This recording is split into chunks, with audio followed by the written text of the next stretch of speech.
حضرت تمیم داری رضی اللہ تعالیٰ عنہ فرماتے ہیں کہ ایک روز ہم بارگاہ رسالت عزت مآب صلی اللہ علیہ وآلہ وسلم میں حاضر تھے کہ ایک اونٹ دوڑتا ہوا آیا اور حضور کے پاس جا کے کھڑا ہو گیا۔ اس نے اپنا منہ حضور کے سر انور کے قریب کر لیا جیسے کان میں کچھ کہنا چاہتا ہو۔ حضور نے اس کی بات سننے کے بعد کہا کہ اونٹ پرسکون ہو جا، اگر تو سچا ہے تو یہ سچ تجھے فائدہ دے گا، لیکن اگر تو جھوٹا ہے تو اس جھوٹ کی تجھے سزا ملے گی، اور ہمارے پاس پناہ لینے والوں کو اللہ بھی امان دے دیتا ہے۔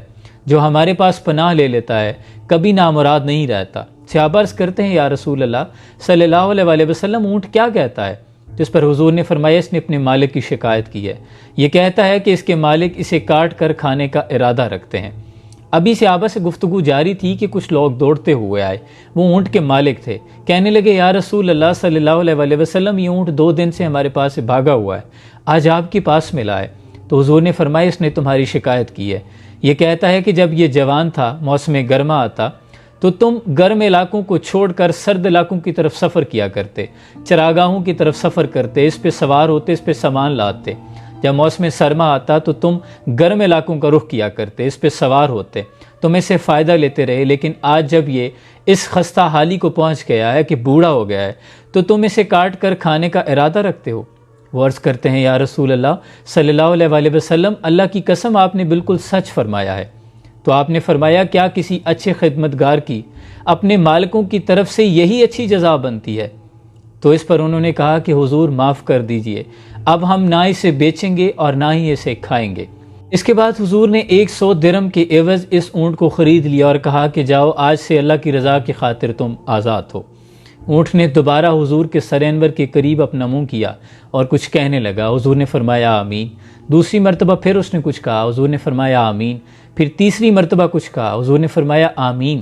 جب چوتھی دفعہ اس نے کچھ کہا تو حضور کی آنکھوں میں آنسو آ گئے، اب آپ دیدہ ہو گئے۔ صحابہ نے پوچھا یا رسول اللہ صلی اللہ علیہ وآلہ وسلم اونٹ کیا کہتا ہے؟ تو اس پر حضور نے فرمایا کہ پہلی مرتبہ اس نے مجھے دعا دی، اس نے کہا کہ اللہ کریم آپ کو اسلام اور قرآن کی طرف سے بہترین جزا عطا فرمائے۔ میں نے کہا آمین۔ پھر اس نے کہا کہ اللہ کریم کل قیامت کے روز آپ کی امت سے خوف کو اسی طرح دور کر دے جیسے آج آپ نے مجھ سے خوف کو دور کیا ہے۔ میں نے کہا آمین۔ پھر اس نے کہا کہ اللہ کریم آپ کی امت کے خون کو دشمنوں سے اسی طرح محفوظ رکھے جیسے آپ نے مجھے محفوظ رکھا ہے۔ تو میں نے کہا آمین۔ چوتھی دفعہ اس نے کہا کہ اللہ کریم آپ کی امت کے درمیان جنگ و جدال پیدا نہ ہونے دے، خون ریزی سے محفوظ رکھے۔ اور یہ سن کر میری آنکھوں میں آنسو آ گئے، کیونکہ یہی وہ دعائیں تھیں جو میں نے اللہ سے مانگی۔ پہلی 3 دعائیں اللہ نے قبول کر لی، لیکن چوتھی دعا سے اللہ نے مجھے منع فرما دیا، اور جبریل امین نے مجھے خبر دی کہ آپ کی امت آپس میں تفرقہ بازی کے ساتھ اور جنگ و جدل کے ساتھ ہلاک ہو جائے گی، یعنی آپس کی نفرت اور نفاق کے ساتھ تفرقے میں پھیل جائے گی۔